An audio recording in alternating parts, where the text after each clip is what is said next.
NT Ramarao ఉన్నప్పుడు జన్నాట్య మండలి 6-8 పాటలు ఇస్తాం. ఈ పాటల్ని ఓట్లకు అన్వయించి రాయమని చెప్పేసి ఒక ఆయన వచ్చి పెద్ద నువ్వు రాస్తే ఒక పాటకు 4,000 రూపాయలు చొప్పున ఇస్తామని చెప్తే నేను తిరిగి పంపించాను. ఇది పద్ధతి కాదు, నేను రాయను, మీరు చేసుకుంటే ఏమని చేసుకోండి, కానీ నేను మాత్రం తిరిగి రాయను. ఓట్లనే ఇవ్వండి, ఓటు కోసం నేను పాట మిమ్మల్ని అయితే చెప్పి రాస్తానని చెప్పేసి పంపించాను.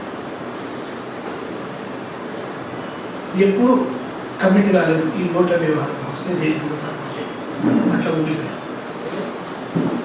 ఇంకొక విషయం చెప్పాలి నేను, ఎందుకంటే సభాముఖంగా ఉన్నాను కనుక, మనసుపై మాట్లాడుతున్నాను కనుక చెప్పుకోగలుగుతాను.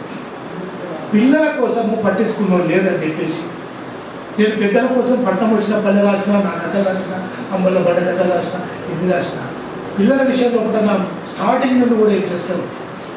పిల్లల సాహిత్యంలో ఉండే నాకు కేంద్ర సాహిత్య అకాడమీ అవార్డు వచ్చిందని చెప్పాను కదా. అయితే ఆ దశలో నేను నిరసన సభ్యుడు.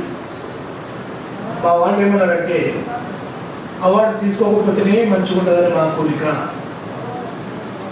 మా ఆలోచన. నేనన్నాను, నేనా కమిట్మెంట్ నాకు తప్పలేదు, నేను బలామని వాళ్ళకి తెలియకుండా ఉండరు, పిల్లల కోసము నేను చేస్తున్నాను.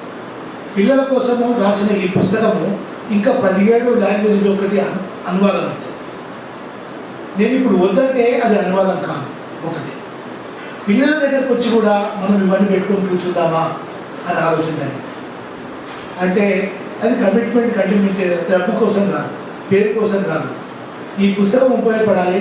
నేను చెప్పిన మాట, పిల్లల కోసం చెప్పిన మాట ఎక్కడ పోయినా నిలబడాలంటే నేను ఈ అవార్డు తీసుకుంటే బాగుంటుంది అనుకుంటున్నాను. నా మాట వినండి.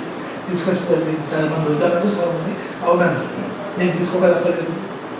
నా ఫ్రెండ్స్ దృష్టి పెట్టుకొని తప్పకుండా తీసుకోవడం జరిగింది. తర్వాత నా మీద విమర్శ లేదు.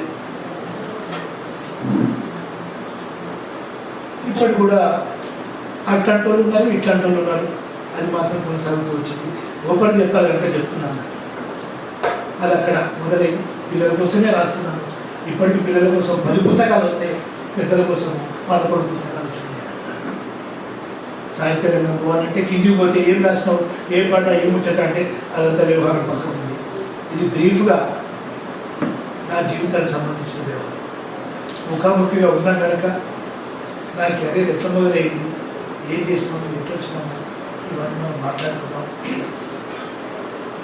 ఇక మీరేమన్నా అడగాలనుకున్నా, మనం మాట్లాడాలనుకున్నా సరదాగా మాట్లాడుకున్నాం. ఇప్పుడు ఎంతసేపు మాట్లాడినా నాకే తెలియదు, కానీ మొత్తం మీద